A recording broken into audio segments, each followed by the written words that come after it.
पति तोरा कृष्ण तने होई है पति तोरा। कृष्ण तने हुई है पति तोरा। बचन अन्यथा जाए न मोरा। बचन अन्यथा जाए न मोरा। गोविंद जय जय गोपाल जय जय। गोविंद जय जय गोपाल जय जय। राधा रमण मेरो नंदे लाल जय जय। राधा रमण मेरो नंदे लाल जय जय। बड़े विशुद्ध भाव से इन्होंने पहचान लिया। तो जब महाराज सम्रासुर को पता चला तो इसने किया क्या कि इसने जैसे ही जानकारी मिली तो बंदी गृह में डाल दिया महाराज प्रद्युम्न को। महाराज नारद जी के द्वारा भगवान को पता चला। भगवान ने जाकर के बड़े विशुद्ध भाव से आक्रमण किया और अपने पुत्र को वहां से मुक्त करा के परिवार विवाह करके अपने बेटे का वधू को लेकर के अपने घर आए। आगे महाराज प्रद्युम्न के और रति के द्वारा, जिनका नाम मायावती पड़ा था उस समय में, उनके द्वारा एक पुत्र हुआ जिनका नाम पड़ा बड़े विशुद्ध भाव से आगे जिनका नाम पड़ा अनिरुद्ध जी महाराज। अनिरुद्ध जी महाराज एक दिन अपने अंतापुर में शयन कर रहे थे। भगवान के अनन्य भक्त जिनका नाम था भोलेनाथ के अनन्य भक्त जिनका नाम था बाणासुर। बाणासुर बड़ा ही अभिमानी, ये भगवान भोलेनाथ का शिष्य था। इसे अपनी शक्ति का अनंत अभिमान था। भोलेनाथ ने इसको 1000 भुजाएं दे दी थी। ये जब भी चलता तो पूरा कैलाश हिलने लगता था। एक दिन माता पार्वती से भोले बाबा ने पूछा, कौन आ रहा है? बोले आपके चेला आ रहे हैं। बताओ, भोलेनाथ के ऐसे ऐसे चेला की जब चलते तो किसी के चलने से धरती हिलती, किसी के चलने से कैलाश। माता पार्वती ने कहा, बेटा रुक जाओ, भोलेनाथ समाधि में बैठे हैं, यहाँ पता है। दौड़ता हुआ बाणासुर बोला, नहीं मैया, हमें बड़ा जोर से हाथों में खुजली हो रही है, हम तो पहाड़ पे हाथ चलाएंगे। अब पहाड़ में घूसा मारने लगा तो जो बर्फ की शिलाएं थी फटर फटर टूटने लगी। जब बर्फ की शिलाएं टूट टूट करके खंड विखंड होने लगी, माता पार्वती ने भोलेनाथ से निवेदन किया, प्रभु आपके शिष्य को बड़ा अपमान हो गया है, इस शिष्य को तो बड़े विशुद्ध भाव से कोई ना कोई सजा देनी ही पड़ेगी। तो उस समय भगवान ने नेत्र खोले। भगवान बोले, अरे तुम तो बाली के पुत्र हो, बलि के पुत्र हो, अरे तुम्हें इतना अपमान आ गया, मेरी ही प्रभुता पाकर के मेरे ही ऊपर आक्रमण करने को तैयार हो गए हो क्या? बोले नहीं नहीं गुरुदेव, हम लड़ना नहीं चाहते, लेकिन हम चाहते कोई ऐसा योद्धा मिले जो हमारा अहंकार दूर कर सके। भगवान भोलेनाथ बोले, चिंता ना करो, अभी तो नहीं कोई योद्धा मिलेगा, फिर कब मिलेगा?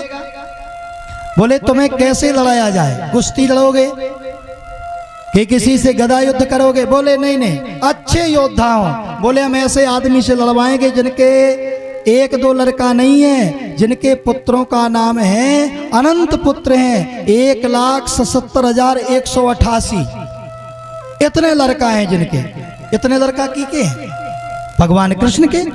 कितने लड़का हैं? 1,77,188 लड़का हैं। बोलो राधा वल्लभ सरकार की। अब सबके 10-10 लड़का, एक एक बिटिया, हिसाब लगाओ तो रहियो घरे।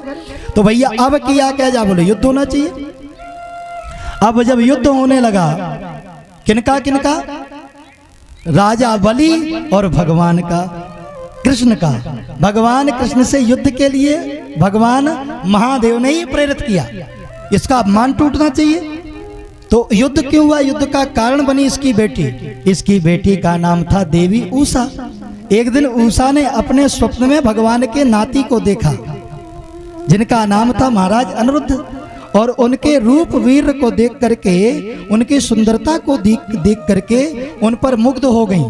यहाँ सुखदेव स्वामी बोले, राजन बाणा पुत्र सत्य ज्येष्ठयो भले महारासी महात्मना एना बामनि रूपाया हरे अदानी में धनी।